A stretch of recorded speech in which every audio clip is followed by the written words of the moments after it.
Okay, great. So thank you for inviting me, Patrick. My name is Mike, and I have worked in robotics for a while now, and excited to come talk to you guys about what it's like to work with robots and some of the work that I do and have done in the past. So a robot is, you can think of it as a machine that we build that to do some work for us. So what are the reasons we might build a robot? What are the reasons we would want to have one?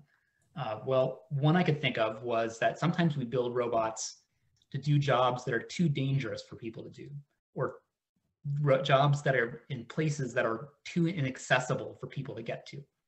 So one example, when I was in grad school, I worked on a robot, and then the top left named Groundhog, which was designed to go into really into deep mines underground. It turns out that in Pennsylvania and other places in the country, there are lots of underground mines where they dug for coal, and then after they were done, they closed the mines up. But we don't have very good maps of where these mines are.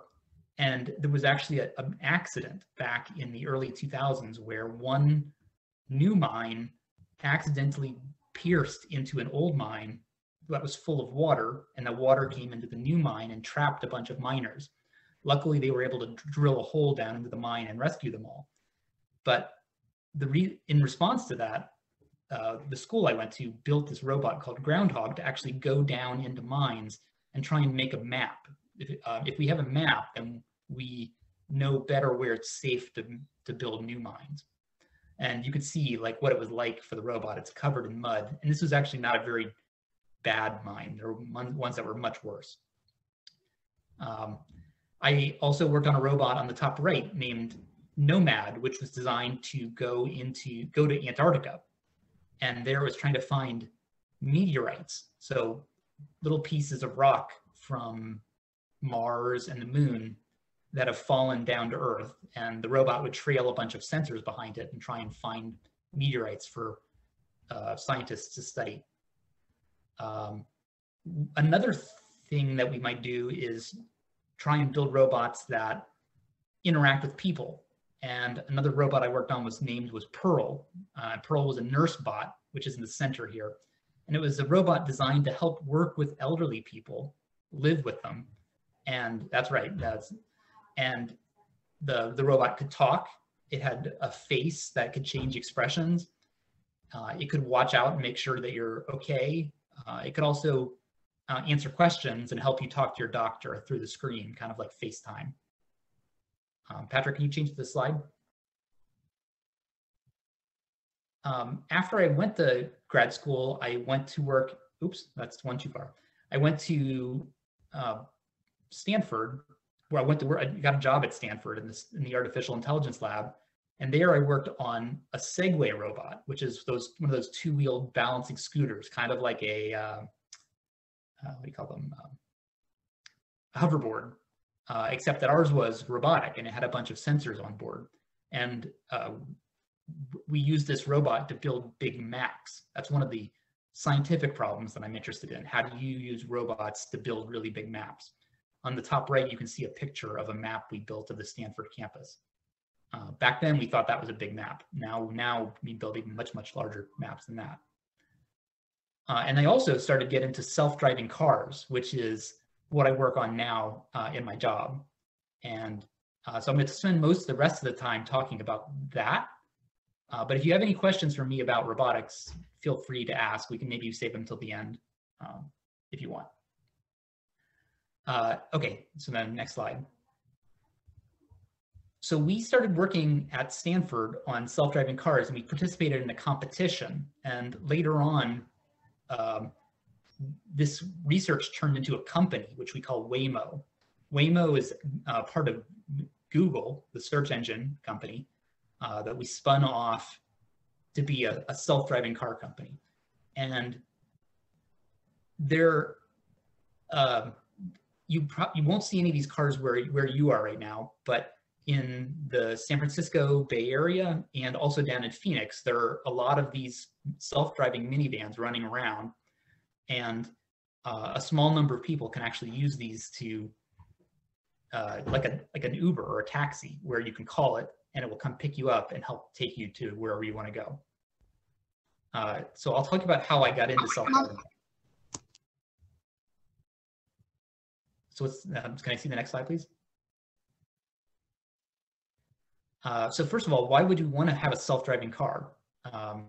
Well, one is that we want to make cars safer. That people are on average good drivers, but we drive a lot, and 30 or 40,000 people die in traffic accidents every year in the United States. And so if we could build a car that could drive by itself, a robotic car, that's safer than a person, we could potentially save a lot of lives. Another thing is that driving can sometimes be boring, that you have to pay attention. And if you didn't have to, if you could just sit in a car as if it were a train, you could read a book or your email or play games or take a nap even. And then finally, there are people that can't drive right now that maybe with a self-driving car they could. So if you're blind or you're physically not capable of driving, you could call a self-driving car to help take you to the grocery store or to the doctor's office or wherever you wanted to go.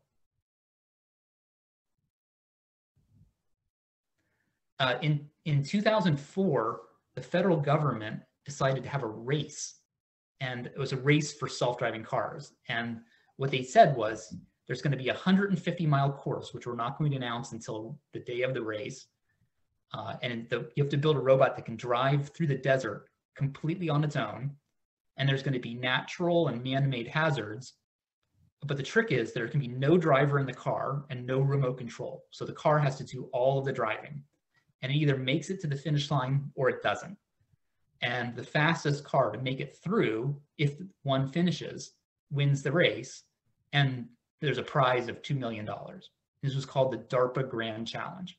And it was first run in 2004. So the next slide shows you how that first race turns out. Well, not very good. That the best robot out of all of the entries was from a school called Carnegie Mellon, which is where I went to school actually. And they made it 7.5 miles out of 142 before the car drove off the road and got stuck. You can see how it's stuck on the side of the hill here. Well, I went to see this race as a spectator and got super excited. I went back to Stanford and said, hey, we should enter this race because this is the kind of problem that we like to solve. And so in 2005, they had the race again. It was also called the DARPA Grand Challenge. And we entered this at Stanford, came up with our own entry called Stanley. Can you, next slide, please?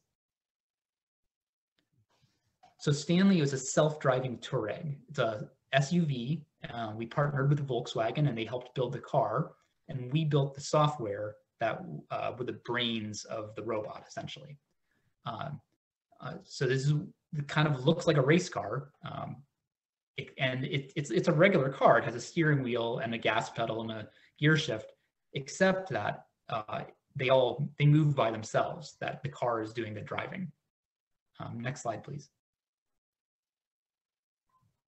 So how does Stanley work? Well, all of those boxes on the top of the car are sensors. These are the eyes and ears of the car.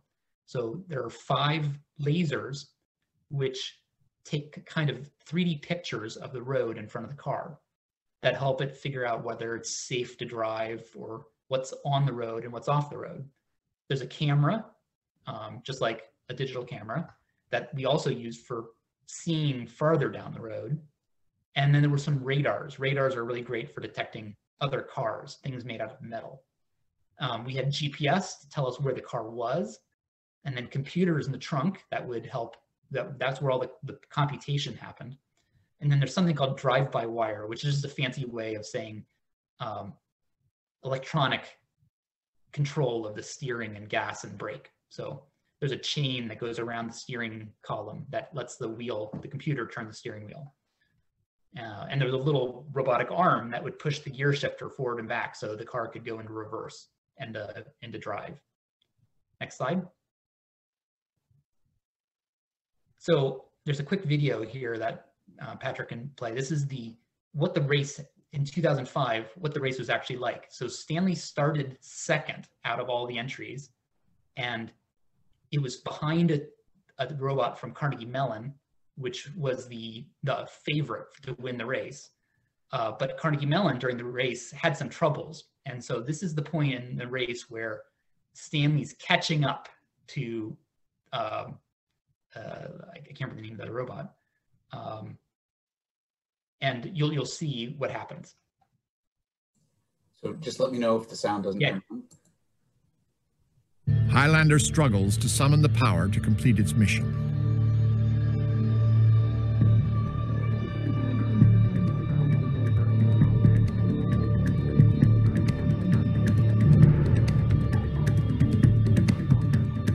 Behind it, Stanley is rapidly approaching.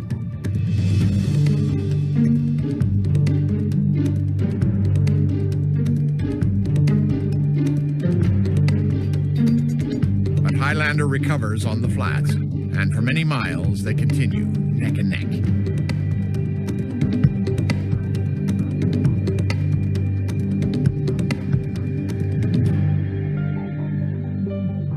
"102 miles into the race, Stanley's video camera records a milestone event.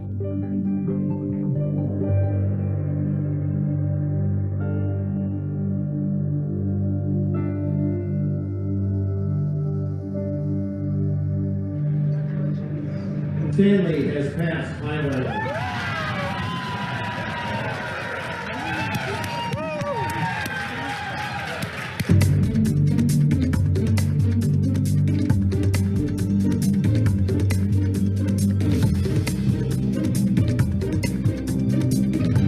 The crowd gathers. A blue dot appears in the distance.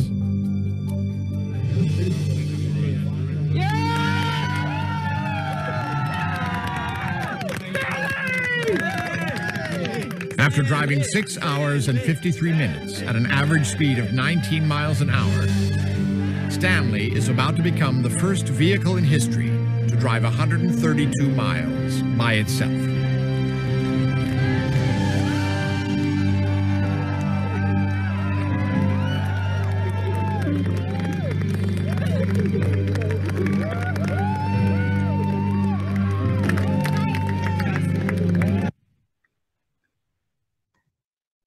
So the race turned out really well, and Stanley was lucky enough to win, and Stanford won that $2 million prize. In 2007, they decided to have a follow-up to the race, except instead of driving out in the desert, they wanted to build cars that could drive on the road. And so they called this the DARPA Urban Challenge. And again, Stanford entered a car in that race, and this one we called Junior, or Stanley Junior. And instead of being an SUV, you can see it's a sedan. It's a station wagon. It's actually a Passat. And it's very similar to Stanley, but with a few new sensors and some smarter software for driving. Next slide, please. Driving on the road is a lot more complicated. And during the race, there was actually the world's first robot fender bender. So what you're seeing here is a picture of the MIT robot and the Cornell robot that got in a little accident. And so they're trying to figure out what happened. In the next slide. And here's another one where it's a robot traffic jam, and you can see the robots stuck all over the place. Nowadays, the self-driving cars are much smarter, but these were the early days when we were just trying to figure out how this stuff worked. Next slide, please. Here's an example of two robots at an intersection. And so what happens when you get to a four-way intersection? Well, the first car that gets there is the first car that's allowed to go. So the cars have to be able to understand these rules of the road and apply them just like a person driving would. That's actually the Virginia Tech team there with Stanley. And then here, that last slide is a picture of Junior at the finish line. So in this race, we didn't win. This one, we came in second place, and Carnegie Mellon, the team we beat in the previous race, came in first. So they got their revenge. But it was still great. And this work that we did at Stanford later turned into a company, which we started as part of Google, which is now Waymo, which, hopefully you'll start to see some self-driving cars in your city in the next few years.